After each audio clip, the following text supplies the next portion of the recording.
India में cricket खेलना कोई आसान काम नहीं है, क्योंकि क्रिकेट के लिए महंगे बैट्स महंगे किट्स को अफोर्ड करना सबकी बस की बात नहीं होती है। और ऐसे में एक माँ ने अपनी सोने की चैन बेच दी ताकि उसका 12 साल का लड़का क्रिकेट के लिए किट्स खरीद सके और बड़े लेवल पर क्रिकेट खेल सके। ठीक 10 साल बाद उस माँ का सपना तब पूरा हुआ जब उस लड़के ने 2023 IPL में राजस्थान रॉयल्स की तरफ से खेलते हुए 15 बॉलों पर 32 रन बनाकर सभी को बता दिया कि क्रिकेट की दुनिया में एक नया तारा आने वाला है, जो कि आने वाले समय में टीम इंडिया के लिए रीढ़ की हड्डी बनने वाला है। और इस बात पर सबसे पक्का मोहर तब लगा जब इंग्लैंड के खिलाफ उन्होंने टेस्ट में अपना इंटरनेशनल डेब्यू किया, क्योंकि इंग्लैंड के खिलाफ उन्होंने कुछ ऐसे कारनामा किए जिससे कैरियर की शुरुआत में ही उसका तुलना ऋषभ पंत और MS धोनी से होने लगा है। और इसी के साथ उन्होंने पूरी दुनिया को यह भी बता दिया कि जिस तरह से उनके पिता ने कारगिल युद्ध में अपनी जान की बाजी लगाने से पीछे नहीं हटे थे, उसी तरह वो भी अपने देश को कभी भी झुकने नहीं देंगे। नमस्कार दोस्तों, आप देख रहे हैं अर्जुन शर्मा XY3 के स्पेशल एपिसोड, कहानी इंडियन आर्मी के बेटे के अटूट संघर्ष की। जैसे सभी क्रिकेटर्स की जिंदगी स्ट्रगल से भरी हुई होती है, उसी तरह इनकी भी जिंदगी स्ट्रगल से भरी हुई थी। आर्मी बैकग्राउंड से ताल्लुक रखने वाले ध्रुव जुरैल का जन्म 21 जनवरी 2001 को आगरा में हुआ। पिता आर्मी में हवलदार थे। ऐसे में ध्रुव के खून में भी देश की सेवा करने का जज्बा तौर रहा था। लेकिन भला किसे मालूम था कि ध्रुव आर्मी में जाकर नहीं बल्कि क्रिकेट के जरिए टीम इंडिया में जाकर देश की सेवा करेंगे। जैसे इंजीनियर का बेटा इंजीनियर और डॉक्टर का बेटा डॉक्टर होता है, ठीक उसी तरह ध्रुव के पिता भी चाहते थे कि उनका बेटा बड़ा होकर आर्मी में ज्वाइन करे। जब ध्रुव सिर्फ 5 साल के ही थे तो एक रोड एक्सीडेंट में उनका बायां पैर बस के नीचे आ गया था, जिसकी वजह से कम उम्र में ही उनके बाएं पैर की सर्जरी करानी पड़ी।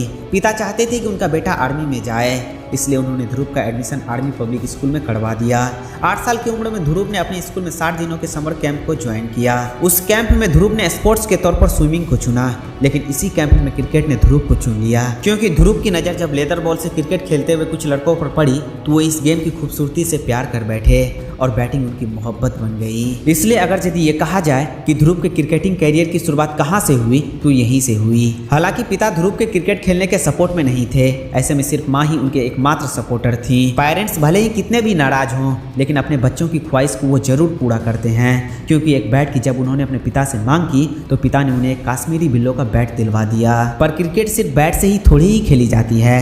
क्रिकेट के लिए पैड्स, ग्लव्स, हेलमेट और बैटिंग के लिए पूरा किट्स चाहिए होता है, और एक अच्छी किट्स का तो दाम आपको पता ही होगा। इसलिए किट्स के लिए ध्रुव ने जब जिद की तो पिता ने साफ तौर पर मना कर दिया। पिता ने जब किट्स देने से मना किया तो वो काफी उदास हुए और घर से भाग जाने तक की धमकी देने लगे। और ऐसे में एक माँ ही थी जिन्होंने अपने गहने बेचकर ध्रुव को किट्स दिलाया। उस वक्त भले ही ध्रुव को अपने माँ के इस बलिदान का एहसास न हुआ हो, पर ध्रुव जब थोड़े बड़े हुए तब उन्हें यह एहसास हुआ कि उनके माँ ने उनके लिए कितना बड़ा बलिदान दिया था। वहीं से ध्रुव ने यह डिसाइड कर लिया कि वो अपने माँ के द्वारा दिए गए इस बलिदान को कभी बेकार जाने नहीं देंगे। एक बार अखबार पढ़ते हुए पिता ने ध्रुव से कहा कि देखो, तेरे नाम के ही एक लड़के ने अपनी टीम को फाइनल जिताया है। भला पिता को कहाँ मालूम था कि उस शहर में सिर्फ एक ही ध्रुव है। धीरे धीरे ध्रुव जूनियर लेवल के क्रिकेट में अपना नाम बनाने लगे और अब पिता भी उनका सपोर्ट करने लगे। लेकिन फिर भी ध्रुव के लिए आगे का कैरियर आसान नहीं था। अक्सर जब आप कॉम्पिटिटिव क्रिकेट खेलते हो तो आपको उस लेवल के लिए तैयारी भी करनी होती है, लेकिन आगरा में उस लेवल की तैयारी के लिए फैसिलिटी नहीं थी। ध्रुव के टैलेंट को देखते हुए कोच परविंदर यादव ने उन्हें नोएडा में क्रिकेट एकेडमी ज्वाइन करने को कहा। अब ध्रुव को रोज नोएडा आना जाना पड़ता था और यह सिलसिला कई दिनों तक चला, लेकिन यह ध्रुव के लिए काफी हेक्टिक हो गया था। और ऐसे में ध्रुव के पेरेंट्स ने एक और बलिदान दिया। अब ध्रुव अपने माँ के साथ नोएडा शिफ्ट हो गया, जबकि पिता आगरा में ही रहकर नौकरी करते रहे। ध्रुव की बैटिंग तो अव्वल दर्जे की थी, पर यह टैलेंट दिल्ली और नोएडा के कंपटीशन में कहीं दबती जा रही थी। तब वहीं आगरा के ही कोच परविंदर यादव ने ध्रुव की क्विक रिफ्लेक्शन को देखते हुए उन्हें विकेट कीपिंग करने को सजेस्ट किया। फिर किया, ध्रुव को एक अलग पहचान मिल गया और अब वो भीड़ से अलग थे। और अब पेरेंट्स के द्वारा दिए गए बलिदानों का हिसाब चुकाने की बारी थी। डोमेस्टिक लेवल पर कंसिस्टेंस और एक्स्ट्रा ऑर्डिनरी परफॉर्मेंस की वजह से ध्रुव को अंडर 19 एशिया कप के लिए टीम इंडिया का कप्तान बना दिया गया। और एशिया कप में टीम इंडिया के लिए ध्रुव ने न केवल कप्तानी की बल्कि टीम इंडिया को एशिया कप भी जिता दिया। एशिया कप में चैंपियन बनाने के बाद आगरा के लोग ध्रुव को प्यार से कैप्टन ध्रुव बुलाने लगे थे। एशिया कप में अपने लाजवाब प्रदर्शन की वजह से ही उन्हें 2020 अंडर 19 वर्ल्ड कप के लिए वाइस कैप्टन बना दिया गया।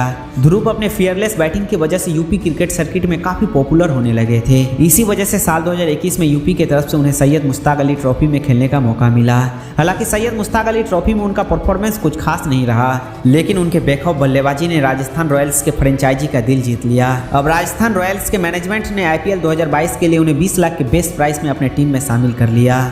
लेकिन उस आईपीएल में उन्हें पूरे ही सीजन में सिर्फ बेंच पर ही बैठना पड़ा। लेकिन एक कहावत है ना कि जिस तरह से पानी के बहाव को रोका नहीं जा सकता है, उसी तरह किसी के टैलेंट को कोई दबा नहीं सकता है। और आखिरकार आईपीएल 2023 में हमें ध्रुव जुरैल का टैलेंट देखने को मिल ही गया, क्योंकि आईपीएल में उन्हें जैसे ही खेलने का मौका मिला वैसे ही उन्होंने महज 15 गेंदों में 3 चौकों और 2 गगनचुंबी छक्कों की मदद से शानदार 32 रनों की ताबड़तोड़ पारी खेली। और ये ताबड़तोड़ बल्लेबाजी करने का सिलसिला सिर्फ एक मैच में ही नहीं बल्कि उस पूरे सीजन में चला, क्योंकि उस पूरे सीजन में उन्होंने 191 के स्ट्राइक रेट से रन बनाए और राजस्थान रॉयल्स के मिडिल ऑर्डर को मजबूती प्रदान की। लेकिन ध्रुव का सफर अब भी पूरा नहीं हुआ था, क्योंकि टीम इंडिया में आना उनका अब भी बाकी था। लेकिन एक कहावत है ना कि भगवान के घर में देर है बल्कि अंधेर नहीं, और वहीं ध्रुव जुरैल के साथ भी हुआ।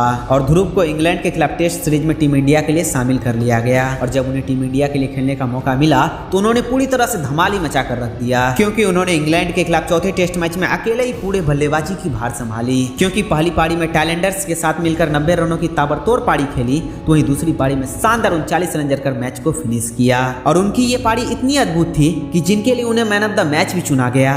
और उसकी इसी पारी का परिणाम है कि अब उनका तुलना ऋषभ पंत और MS धोनी से भी होने लगा है। वैसे क्या दोस्तों, आपको भी ये लगता है कि आने वाले समय में ध्रुव जुरैल टीम इंडिया का अगला MS धोनी होंगे? कमेंट बॉक्स में अपना राय जरूर लिखें। तब तक के लिए टेक केयर एंड बाय, फिर मिलते हैं नेक्स्ट वीडियो में।